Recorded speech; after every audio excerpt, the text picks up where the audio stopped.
¿Qué tal, amigos y hermanos? Que Dios les bendiga y derrame esa paz que sobrepasa todo entendimiento y toda lógica sobre cada uno de nosotros.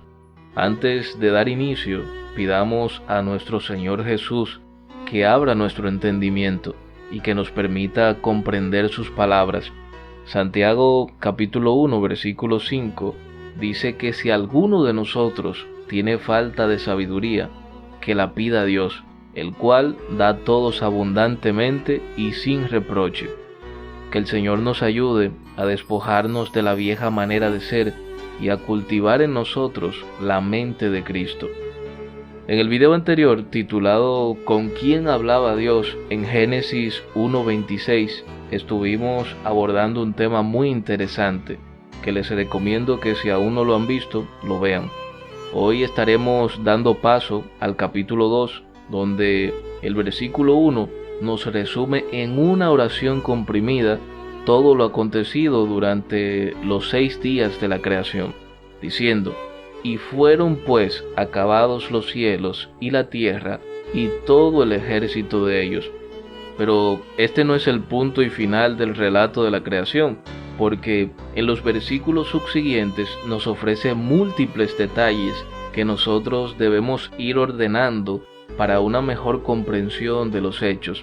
En los versículos 2 y 3 nos introduce por primera vez en las Escrituras el concepto del día de reposo, diciendo: y acabó Dios en el día séptimo la obra que hizo, y reposó el día séptimo de toda la obra que hizo. Y bendijo Dios al día séptimo y lo santificó, porque en él reposó de toda la obra que había hecho en la creación. Mucho es lo que se debate sobre este tema, aún hoy en día, si se debe guardar el día del reposo o cuál es verdaderamente el día del reposo. El apóstol Pablo, en su epístola a los Colosenses, capítulo 2, versículo 16, nos aconseja sobre este tema diciendo lo siguiente: por tanto, nadie os juzgue en comida o en bebida, o en cuanto a días de fiesta, luna nueva o días de reposo, todo lo cual es sombra de lo que ha de venir, pero el cuerpo es de Cristo. No pretendo entrar en mayores detalles sobre este tema, porque cuando estudiemos el libro de Deuteronomio lo abordaremos a mayor profundidad, pero quiero señalar lo siguiente. Dicen las Escrituras que Dios hizo todo lo creado en 6 días, y que reposó o descansó al séptimo día.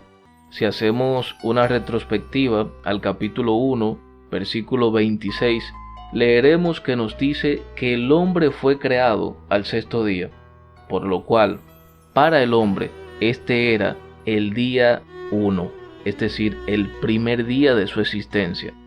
Por lo que decir o establecer el día de reposo según nuestra percepción del tiempo no se ajustaría a la realidad divina de Dios.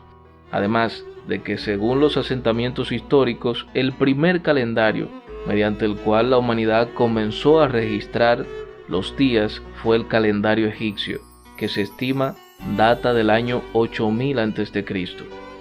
Al analizar esta situación detenidamente o estas circunstancias, nos daremos cuenta que nuestras propias falencias nos hacen imposible establecer cuál es el día de reposo, por lo cual cualquier debate sobre indicar si es el sábado o el domingo resultaría en una discusión vana.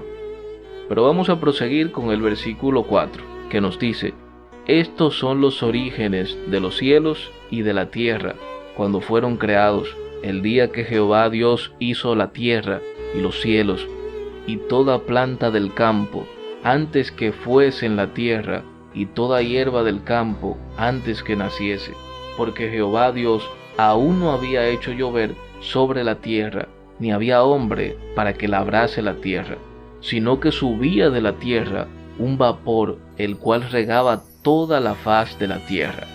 En estos versículos nos está ofreciendo detalles del tercer día de la creación, porque es hasta ese momento que Dios separa las aguas, dando paso a lo seco, la tierra.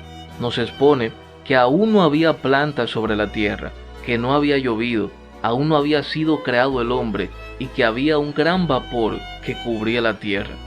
El versículo 7, por otro lado, nos ofrece detalles del sexto día diciendo: Entonces Jehová Dios formó al hombre del polvo de la tierra y sopló en su nariz aliento de vida, y fue el hombre un ser viviente. En el versículo 8 dice que puso al hombre que formó en un huerto en Edén.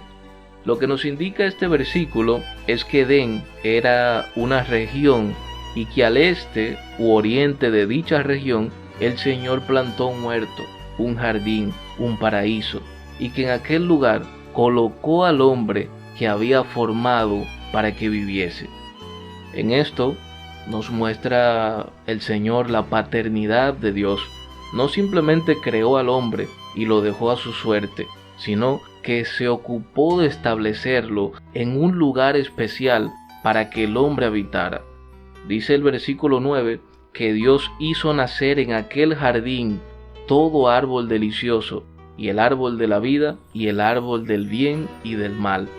Además, en el versículo 10 dice que desde Edén nacía un río para regar el huerto, y que desde el jardín el río se dividía en 4 ramificaciones.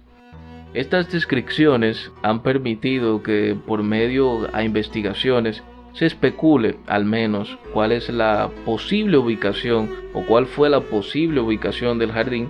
Claro está que sabemos y entendemos que Dios ocultó aquel lugar de la vista del hombre por toda la eternidad. Dios colocó al hombre en el huerto para que fuese el mayordomo y le dio una instrucción. Le dijo: puedes comer del fruto de todos los árboles, salvo del árbol del conocimiento de la ciencia del bien y del mal, porque si lo hicieres, morirás. El hombre literalmente estaba viviendo en un paraíso. El hombre vivía en paz con los animales, no existía la violencia, no se devoraban unos con otros, sino que subsistían con el fruto de la tierra. Es importante anotar que Dios posicionó al hombre en el huerto y le instruye respecto a lo que debía hacer antes de otorgarle su ayuda idónea a la mujer. El versículo 20 nos dice que fue Adán quien puso nombre a todos los animales y que Dios tomó una costilla de Adán e hizo a la mujer. Aquí podrían surgirnos al menos 2 preguntas interesantes. Por ejemplo, ¿por qué Dios tomaría una costilla de Adán para hacer a la mujer? ¿Por qué no formar a la mujer directamente desde el barro como lo hizo con Adán? La respuesta es que Dios creó un complemento, es decir, el hombre sin la mujer no es un ser completo, porque es la mujer la que completa y suple lo que al hombre le hace falta. Si Dios hubiese creado a la mujer directamente del barro, hubiese creado a 2 seres completos que no necesitarían el uno del otro. Por esto Adán declara en el versículo 23, esto es ahora hueso de mis huesos y carne de mi carne. El versículo 24 concluye diciendo que el fin del hombre y la mujer es unirse para volver a ser una sola carne, como un mismo ser. El versículo 25 nos revela que Adán y su mujer estaban desnudos y no se avergonzaban. Esto expone la condición espiritual de estos individuos. Vivían libres del pecado.